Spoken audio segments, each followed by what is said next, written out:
प्रधानमंत्री नरेंद्र मोदी के जन्मदिन के अवसर पर दिल्ली के गुरुद्वारा श्री बाला साहिब जी ने एक अखंड पाठ का आयोजन किया, जो 15 सितंबर को शुरू हुआ और 17 सितंबर को समाप्त हुआ। इस अखंड पाठ में हजारों सिख भक्तों ने भाग लिया। ये शायद अपनी तरह की पहली पहल थी जब किसी गुरुद्वारे ने देश के प्रधानमंत्री के लिए अखंड पाठ का आयोजन किया था। इस अवसर पर गुरुद्वारा द्वारा लंगर, स्वास्थ्य शिविर और रक्तदान शिविर का भी आयोजन किया गया। गुरुद्वारा का एक प्रतिनिधिमंडल आज 7 लोक कल्याण मार्ग स्थित प्रधानमंत्री जी के आवास पर प्रसाद और आशीर्वाद देने गया।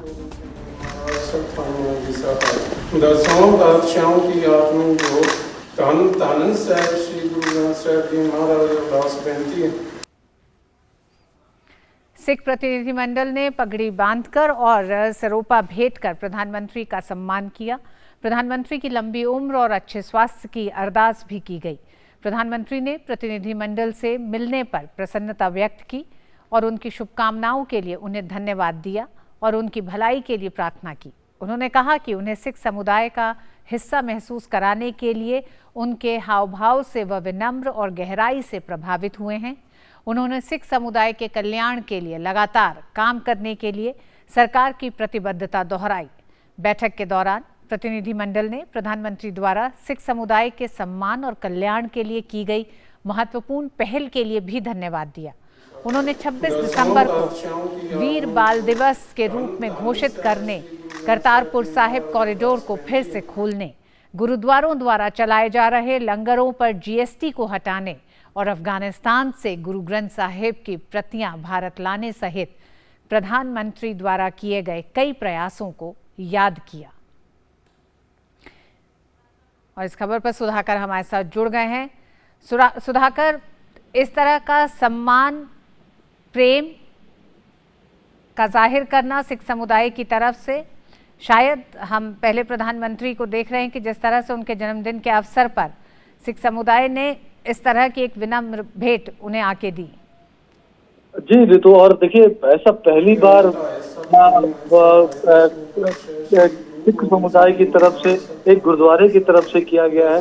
आज एक अखंड पाठ पीएम मोदी के लिए 15 तारीख से 17 तारीख तक, 17 सितंबर हम जानते हैं कि पीएम मोदी का जन्मदिन होता है। और हमने देखा कि देश भर में तमाम पंथ, समुदाय, वर्गों के लोगों ने अलग अलग तरीके से मनाया। और ये खास तौर से पीएम मोदी की सिख समुदाय के प्रति जो संवेदनशीलता रही है, सिख समुदाय की एक तरह से आप कह सकते हैं जो सेवा का भाव उन्होंने दिखाया, तो मुझे लगता है कि उसके बदले और एक तरह से सिख समुदाय ने पीएम मोदी की लंबी उम्र के लिए, उनके अच्छे स्वास्थ्य के लिए कामना की है। अलग तरीके से चाहे ब्लड डोनेशन कैंप के जरिए, हेल्थ कैंप के जरिए इस पूरे फंक्शन को उन्होंने मनाया। और आज वो प्रसाद लेकर हमने देखा कि पीएम के पास पहुंचे, पगड़ी कितनी आत्मीयता से उन्होंने पीएम मोदी को पगड़ी बांधी, उनको सरोपा भेंट किया। तो निश्चित तौर पर, और ये बीते 8 वर्षों में खासतौर से पीएम मोदी का जो सिख समुदाय को लेकर, आपको याद होगा कि जो पीएम मोदी साल 2014 में जब आए थे तो उनके शुरुआती फैसलों में था कि 1984 के जो दंगों के पीड़ित हैं उनको न्याय दिलाने के लिए एसआईटी का गठन करना। उस एसआईटी के गठन के चलते हम जानते हैं कि अब उसके अपराधी जेल में भी हैं। तो इस तरह की जो तमाम पहले, चाहे सिख समुदाय से जुड़े हुए स्थानों को आपस में कनेक्ट करने की बात हो, गुरु नानक देव जी के 550वें प्रकाश पर्व की बात हो, गुरु गोविंद सिंह जी के प्रकाश पर्व की, तेग बहादुर जी के प्रकाश पर्व की बात हो, तो या फिर सिख समुदाय से जुड़े हुए गुरुओं के विचारों को पूरी दुनिया में प्रसार करने की बात हो। आपने भी जानकारी दी करतारपुर कॉरिडोर, जिसका दशकों से इंतजार किया जा रहा था, उसकी बात हो। तो ये तमाम ऐसे पहलू हैं सिख समुदाय के मन को छूती रही है। और वो जो प्रेम पीएम मोदी का सिख समुदाय के प्रति रही, तो कहीं उसका एक तरह से प्रधानमंत्री को आभार जताने। सुधाकर, आपने जिक्र किया 1984 के नरसंहार का भी। इन दृश्यों को राजनीतिक चश्मे से हो सकता है कुछ राजनीतिक पार्टियां भले ही देखती हों, लेकिन जिस तरह से देश के इतिहास में, राजनीतिक इतिहास में हमने 1984 की जो पूरी घटना देखी, उसके बाद से इस पूरे समुदाय में, जो कि अल्पसंख्यक माइनॉरिटी समुदाय है ये देश में, इसके प्रति और इसमें एक विश्वास बहाली के तमाम वो कदम जिसके तहत उनमें एक बार फिर लगा कि सत्ता के केंद्र में रहने के बावजूद भी इस माइनॉरिटी की तरफ लगातार ध्यान भी दिया जा रहा है और उस विश्वास को और मजबूत करने की कोशिश सरकार की रही है। इस पहल को भी आप देखते हैं कि उसने भी एक तरह से ये पूरा एक रेसिप्रोकेशन है। बिल्कुल। और देखिए ऋतु, 1984 के बाद 30 साल लग गए एक एसआईटी के गठन में, और देखिए उस एसआईटी की वजह से अब एक तरह से अपराधियों को सजा दिलाई जा सकी है।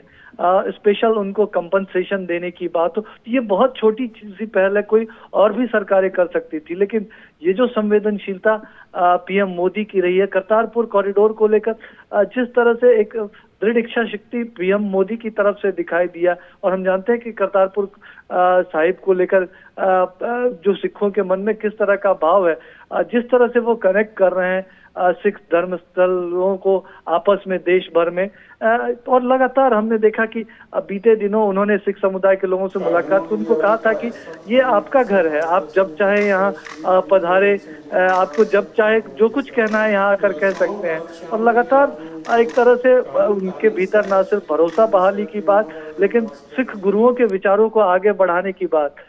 वीर बाल दिवस आपको याद होगा, गुरु गोविंद सिंह के जो 2 पुत्र थे उनको दीवार में चुनवा दिया गया था। हम जानते हैं कि इतिहास में न्याय नहीं किया गया आज तक, लेकिन पीएम मोदी की पहल पर 26 दिसंबर को आज हम वीर बाल दिवस भी मनाते हैं। तो इस तरह के कई, चाहे लंगर को जीएसटी से मुक्त करने की बात हो, इस तरह के कई कदम है, ऐतिहासिक कदम है जो दशकों में नहीं उठाए गए। और वो संवेदनशीलता, वो संभाव, वो प्रेम पीएम मोदी के आप देख सकते हैं कि वो कोई भी भेंट लेकर आते हैं और किस प्रेम भाव के साथ वो पगड़ी को स्वीकार कर रहे हैं, प्रसाद को स्वीकार कर रहे हैं। तो ये जो संवेदनशीलता, यही वजह है कि अखंड पाठ में हजारों लोग शामिल हुए गुरुद्वारे में, और उन्होंने पीएम मोदी के लंबी आयु, अच्छे स्वास्थ्य के लिए दुआ मांगी। और आज ये डेलीगेशन गुरुद्वारे का, उनकी मुलाकात हुई पीएम मोदी से।